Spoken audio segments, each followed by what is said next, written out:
Halo teman-teman, di tangan saya ini adalah HP Realme 9 Pro yang saya bisa bilang udah saya pegang 1 bulanan lah ya untuk HP Realme 9 Pro di sini. Dan posisinya saat ini HP-nya saya pakai dan saya mau berbagi sih tentang pengalaman saya selama pakai HP Realme 9 Pro di sini teman-teman. HP-nya di sini saya rasa sih cukup lah untuk kalian buat yang suka kamera, gaming dan performa lainnya. HP-nya di sini udah oke banget sih menurut saya pribadi. Cuman ada beberapa poin yang menurut saya pribadi jadi hal yang harus kalian pertimbangin lah. Salah satunya yaitu adalah pada bagian berat ataupun beban yang bakalan kalian bawa saat HP ini dipegang. Ya, maksud saya beban di sana, HP-nya di sini berat banget teman-teman, hampir 200 gram. Jadi kalau saya pegang satu tangan seperti ini, dia kerasa berat banget. Dan HP-nya juga nggak compact. Jadi buat kalian yang mungkin suka HP compact, HP ini nggak saya rekomendasiin ke kalian. Cuman kalau kalian suka dengan HP yang lebar ataupun besar, HP Realme 9 Pro 5G di sini udah oke banget ke kalian. Dan HP-nya di sini pun juga kokoh banget ya. Menurut saya pribadi sih, untuk keseluruhan dari desain dan semacamnya ini kembali ke seleranya kalian masing-masing lah ya teman-teman. Dan saya pribadi suka karena HP-nya kokoh dan besar. Cuman yang saya nggak suka, HP-nya di sini berat banget. Jadi kalau dibuat dipakai, saya pribadi yang saya rasain adalah ketika saya buat sambil main, ketika apalagi tiduran ya teman-teman, cepet pegel. Tangan saya cepet pegel pegang HP ini teman-teman. Karena apa ya? Karena berat banget, hampir 200 gram untuk HP Realme 9 Pro yang saya pegang di sini. Cuman overall sih saya oke banget sih ya. Pegangannya juga di sini dia ikut lekukan tangan, cuman HP-nya di sini cukup licin ya teman-teman. Jadi kalau kalian beli HP ini harus pakai case kalau nggak mau gampang jatuh. Dan yang saya nggak suka lagi apa, daripada bagian belakangnya di sini dia mudah banget nempel sih di jari. Jadi kesannya mudah kotor banget, apalagi pada bagian kameranya. Jadi kalau kalian mau foto-foto, kalian harus bersihin terlebih dahulu. Ya, secara peletakannya juga saya rasa HP-nya udah oke sih ya. Di sini dia udah ada fingerprint yang ada di bagian samping dengan tombol powernya. Di atas ada mic dan di bagian sini ada tempat SIM yang dia cuman hybrid ya teman-teman. Jadi dual slot aja. Kalau mau pakai dua kartu, nggak bisa pakai SD card. Kalau mau pakai SD card ya pakai satu kartu aja. Tempat volumenya ada di bagian samping kiri. Bagian bawah di sini ada speaker, kemudian port charger, ada mic dan juga colokan headsetnya udah lengkap banget untuk HP-nya di sini.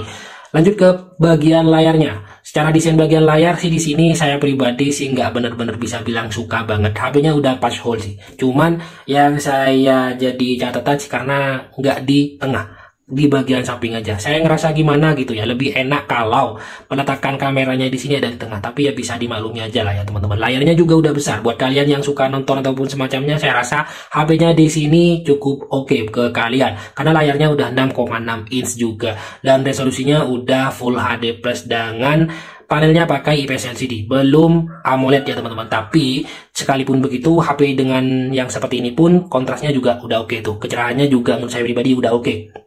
Jadi sekalipun mau dibuat dipakai di luar ruangan, HP ini bisa memenuhi kebutuhan kalian. Jadi nggak terlalu butuh fokus yang ini ya, gak gelap lah intinya kalau dibawa ke cerahnya ataupun ke terik matahari. Dan HP ini selama saya pakai nggak ada yang namanya ini ya, ghost touch ataupun apapun. Oh ya, yang perlu kalian ini ya teman-teman, tuh kalian bisa lihat sendiri.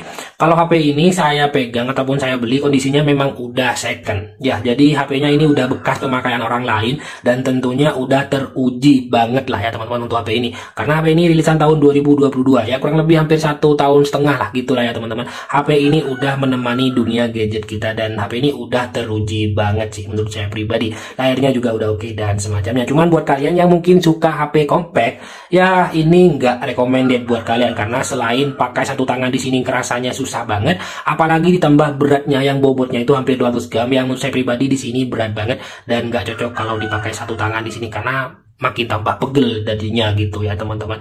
Dan untuk kameranya sendiri di sini udah oke ya teman-teman, udah lengkap, ada ultrawide juga di sini untuk resolusinya di 64 megapiksel untuk kamera utamanya. Kemudian di sini untuk ultrawide-nya kalian bisa lihat lah, untuk ultrawide-nya di 8 megapiksel dan di sini bagian ya pelengkap aja lainnya. Untuk kamera selfie-nya sendiri di sini di 16 megapiksel ya teman-teman, bukan 13 tapi 16 megapiksel. Secara keseluruhan untuk hasil kameranya saya suka banget. Terlebih lagi pada bagian AI-nya, hasil fotonya juga keren banget, kalian bisa lihat yang seperti ini. Cuma nanti bakalan saya sematin juga sih hasil foto dan juga videonya teman-teman. Dan untuk fitur-fiturnya di sini udah lengkap banget pokoknya ya teman-teman. Ada mode malam dan ultrawide juga sudah lengkap. Cuman untuk videonya kelemahannya di sini ya teman-teman. Untuk mau 60 fps kalian harus di 720. Jadi kalau yang resolusi 1080 nggak bisa 60 fps ya teman-teman. Sama kayaknya di bagian kameranya juga seperti itu, nggak ada 60 fps nya ya. Cuman secara kejernihan dan semacamnya saya udah puas untuk HP Realme 9 Pro di sini ya. Kalau kalian pengen tahu hasilnya seperti ini ya teman-teman.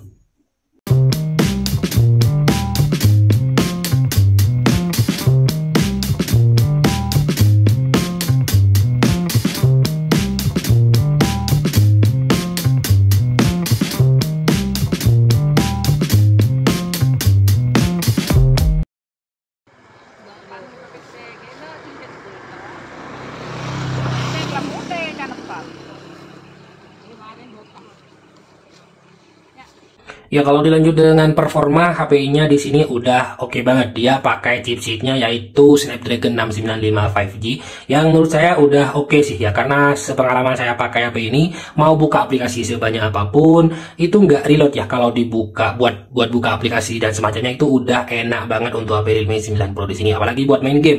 Saya cuman main Mobile Legends ya di sini ya teman-teman. Jadi kalau di Mobile Legends di sini lancar banget dan adem untuk HP-nya ya teman-teman, untuk HP Realme 9 Pro yang saya pegang di sini. Saya udah pakai settingnya di sini mentok di setting ultra ya teman-teman. Jadi di sini masih enak banget untuk grafiknya. Jadi kalau dibuat main nggak patah-patah dan semacamnya, pokoknya adem banget untuk main game di HP ini. Walaupun pakai mode rank sampai 3 kali match itu masih oke banget, mantap untuk HP Realme 9 Pro yang saya pegang di sini teman-teman. Jadi untuk buat kalian yang suka main game, HP Realme 9 Pro di sini saya rasa masih oke banget lah buat kalian. Apalagi dengan Snapdragon yang memiliki pamor HP-nya yang nggak panas dan dingin, udah pokoknya mantap banget untuk digenggam dan dipegang. Itu saya rasa pribadi udah oke ya teman-teman. Terlebih lagi HP-nya di sini kenapa saya rekomendasiin ke kalian? HP-nya di sini udah support yang namanya 5G. Ya, kalau kalian punya HP dengan sinyal yang udah support 5G, artinya jangka panjangnya pemakaian HP ini udah oke banget ya teman-teman. Karena apa? Ya biasalah, semisal di awal-awal 4G datang, 3G sekarang udah nggak kepake kan teman-teman ya. Kalau 5G udah merata di Indonesia, tentunya nanti 4G bakalan terbengkalai dan juga nggak bakalan terpakai. Dan ya akhirnya yang paling worth it tentunya yang untuk kalian pegang adalah HP dengan varian yang udah 5G gitu teman-teman. Untuk fitur-fiturnya pokoknya lengkap. NFC juga udah ada untuk HP-nya di sini. Terlebih lagi yang terakhir, yaitu yang mungkin ini yang bisa dibilang cukup banyak dicari juga, baterainya awet. 5000 mAh teman-teman, dan juga udah support fast charge untuk HP Realme 9 Pro 5G yang saya pegang di sini teman-teman. Udah oke, pokoknya HP ini udah lengkap banget ya teman-teman. Untuk chargernya udah di 33 watt juga. Jadi HP-nya udah paket lengkap sih menurut saya pribadi. Buat yang suka nonton drakor udah Full HD, kemudian refresh rate gak lupa, refresh rate-nya udah 120 Hz, kemudian HP-nya bisa dibuat main game, gaming juga oke, kamera juga lumayan mantap, dan kemudian baterainya udah awet. Apalagi yang kurang dari HP ini ya teman-teman. Ya mungkin yang saya sampaikan tadi, HP-nya cukup berat aja gitu ya teman-teman. Ya mungkin sekarang yang menjadi catatan ke kalian ya mungkin karena desainnya nggak kotak gitu aja lah ya teman-teman. Cuman menurut saya pribadi kalau ukurannya desain itu kembali ke selera kalian masing-masing ataupun selera masing-masing gitulah ya teman-teman.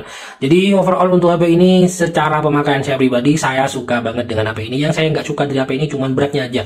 Dan dia itu kesannya besar dan lebar banget. Cuman ya untungnya saya kalau lagi nonton film ataupun video itu enak banget. Cuman kalau lagi pegang pas main sambil tiduran, ini kerasa berat banget. Terlebih lagi harganya sekarang cuman 2 jutaan aja. Ya 2.150.000 kalian udah bisa dapetin HP Realme 9 Pro 5G di sini dengan kondisi lengkap gitu ya teman-teman. Ya kekurangannya sih menurut saya itu sih yang mungkin jadi catatan ke kalian, karena ya beratnya, kemudian desainnya, sama kartu XD yang belum, maksudnya kartu tempat SIM-nya yang belum triple slot, yang hanya hybrid aja gitu ya teman-teman. Mungkin kalian punya pengalaman lain yang berbeda dengan apa yang saya alami, bisa kalian komen-komen di kolom komentar, kita sharing bareng-bareng dengan yang lain. Oke, mungkin sekian untuk video kali ini. Ya, semoga ini juga bisa membantu kalian. Mungkin yang lagi ada yang pengen beli HP Realme 9 Pro di sini, ataupun lagi jadi referensi HP buat kalian pakai HP second gitu maksudnya ya. Mungkin sekian untuk video kita kali ini. Sekian dari saya. Assalamualaikum warahmatullahi wabarakatuh.